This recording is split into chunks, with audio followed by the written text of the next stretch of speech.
Right. And finding out how to achieve that. I guess that's the real challenge for a lot of people. So the good news when it comes to self-actualization is that because of many of the role models that I've had, whether it's the founder of the TED conference or the founder of the Cirque du Soleil, is that if you surround yourself with people that you admire, not just professionally but on a personal basis, that are doing good things for the world and also making money, then you can learn to avoid a lot of the pitfalls and hopefully achieve as close to self-actualization as you possibly can before you die. That's my greatest hope, because I see some of these people that are doing some extraordinary things. I mean, I look at Guy Laliberté, the founder of the Cirque du Soleil, right? Met him when I was a teenager, told me right off the bat, before Cirque du Soleil ever got out of Quebec, let alone Canada, that he wanted to be a multi-billionaire, that he wanted to build this company that would span the globe, that he wanted to reinvent the circus. But what really hit me is that he promised me, and himself more importantly, that he would donate 1% of all revenues of Cirque du Soleil to help kids. This from a man who at the time didn't have any money at all. Yeah. And here we are 20 some odd years later, and he's doing that. That to me is the ultimate example. If you can teach by example, then you've got it made, really. That's fantastic. We recently had a presidential campaign, Barack Obama. You talk about him a little bit in your book, about reaching out and really creating a grassroots organization in which, well, maybe tell me a little bit about that. About Barack Obama, or about the... Well, about the infrastructure that they built versus the infrastructure that John McCain did or did not build, and how that played out in the election outcome. I think that for anybody who followed the 2008 campaign, you saw a distinct difference between the approach that Barack had as opposed to McCain. Specifically, if you were on social networks, you would see on Facebook, for example, these banners for Obama that were not paid for by the campaign.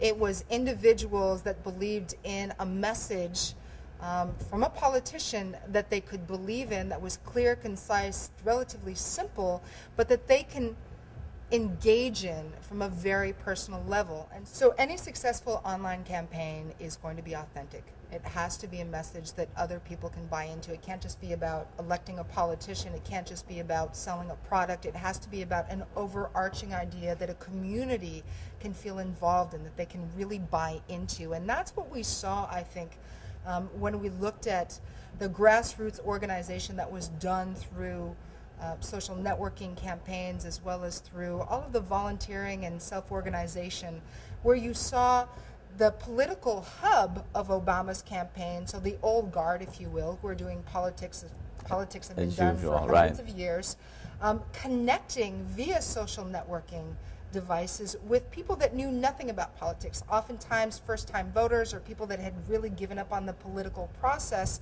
And so it's almost like a wheel, right, where you've got the core messaging, so the people that are really politicians, and then you've got the social network that works as the spokes that connect the outer wheel to the inner wheel, and that's what makes it roll, that's what makes it successful.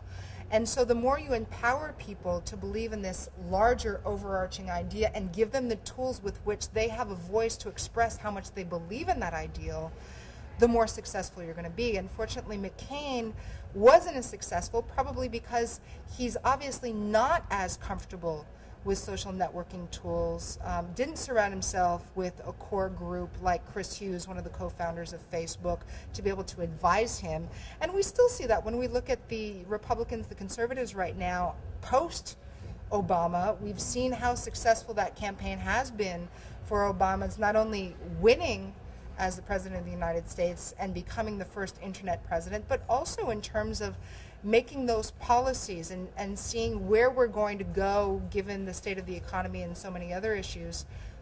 It's fascinating to see these social networks still in place where people feel like they can voice their opinions, that the president will hear them and potentially even listen to them and implement those things. If you look at the Republican Party right now, there's still a disconnect between the old guard, so what should be the core of that wheel, and the younger people that are really looking to connect via the platforms that they're familiar with, which is Twitter, which is Facebook, which is so many other social networking sites. And so they're conversing amongst themselves, but they're not necessarily being heard by the old guard. Now that is poised to change, I suspect, because I think that the GOP is very conscious of that. What the solutions will be, I think, will depend on whether the Republican Party is willing to let go of the top-down hierarchy and start listening to the grassroots. Do you think now that Obama is president, have these guys let up a little bit and said, or are they continuing to keep that network in place and say, let's keep getting the message out there, let's keep getting feedback from the audience, or are they slipping into the old ways of just kind of, now we're in power, now we speak one to many, as opposed to having the iterative loop?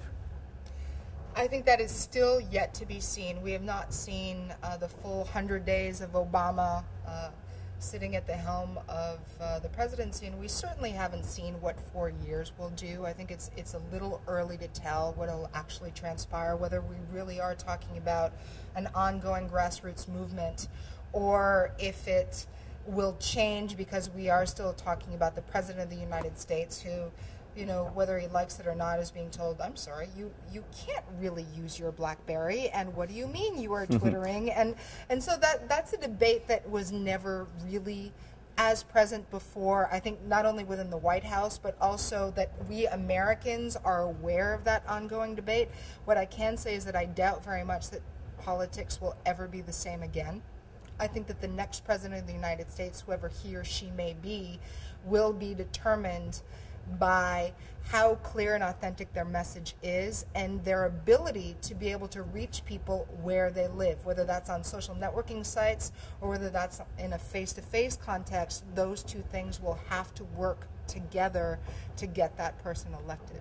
And I think that that's not just going to be influencing politics, it's also going to be influencing our institutions as well as our businesses. So I think that we have to keep that in mind as we're trying to figure out where we're going as Americans and what our position is in the world right now. Right.